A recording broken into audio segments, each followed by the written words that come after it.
వందే మాత్రం. నేను మీ journalist Navata. Welcome to R political. ఓ చిన్న సరదా కథ చెప్తా. తెరీసా ఐరాపోలోని ఆల్బేనియా అనే ఒక చిన్న దేశానికి చెందిన ఆవిడ. ఆమె మాతృదేశమైన ఆల్బేనియాలో కమ్యూనిస్టులు క్రైస్తవ మతాన్ని నిషేధించారు. అక్కడ క్రైస్తవ మతాన్ని నిషేధిస్తే ఆమె తన మతాన్ని ప్రచారం చేయడానికి అంత దూరం నుంచి భారతదేశానికి వచ్చారు అని చెప్తుంటారు. ఇక్కడ కలకత్తాలో ఆమె తన మతాన్ని విస్తరించడానికి కమ్యూనిస్టులే సహాయం కూడా చేశారట. కమ్యూనిస్ట్ రాజకీయాలు ఎంత దారుణంగా ఉంటాయో చెప్పడానికి ఇది ఒక నిదర్శనమని చాలా మంది మేధావులు చెప్తూ ఉంటారు. భారత్ ను బలహీనపరిచే ఏ చర్య అయినా సరే కమ్యూనిస్టులు అస్సలు వదులుకోరు.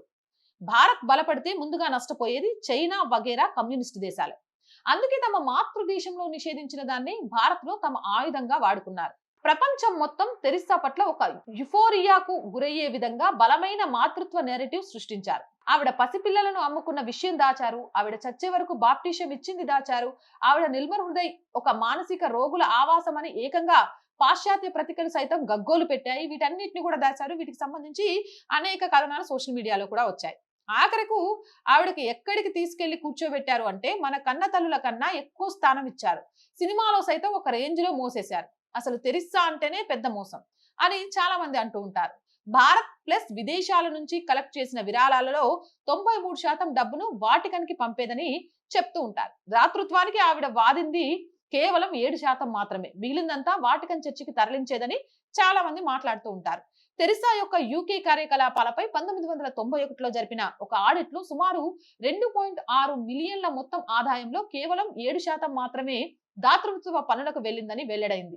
ఈ ఆడిటం కేవలం ఒక్క దేశంలో ఒక్క సంవత్సరానికి మాత్రమే జరిగింది. ఈవిడ స్థాపించిన సంస్థ 60+ సంవత్సరాల పాతది. 100+ దేశాలలో 700+ అనాథాశ్రమాలు కలిగి ఉంది. అంటే అర్థం చేసుకోండి. మిషనరీస్ ఆఫ్ చారిటీ యొక్క ఒక్క దేశపు ఆర్థిక విషయాలకు సంబంధించింది. భారత్ లో మతం మార్చకుండా నిస్వార్థంగా కుల మతాలకు అతీతంగా సేవ చేసిన అన్నం పెట్టిన డొక్క సీతమ్మలు వేలల్లో లక్షల్లో ఉన్నారు. మీకు తెలియంది కాదు, జస్ట్ రిమైండ్ చేస్తున్నా అంతే. ఇదే నెరేటివ్ బలం అంటే. నెరేటివ్ అంటే సాధించిన విజయం అంటే.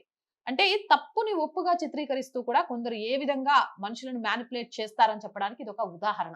జై హింద్, జై భారత్. అండ్ మోర్ వీడియోస్ కోసం or group of channels, or voice, or political, or సంస్కృతి ఛానల్స్ ని వెంటనే సబ్స్క్రైబ్ చేయండి. కంటెంట్ బాగుంది అనిపిస్తే లైక్ చేయండి, షేర్ చేయండి, మీ అభిప్రాయాన్ని కామెంట్ చేయండి. అండ్ ఆర్థికంగా ఆర్ వాయిస్ కి చేతగా నిలవండి.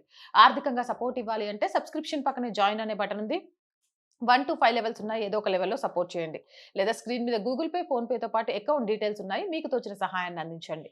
వ్యాపార ప్రకటనల కోసం 8328500576 నెంబర్ని సంప్రదించండి. జై హింద్, జై భారత్.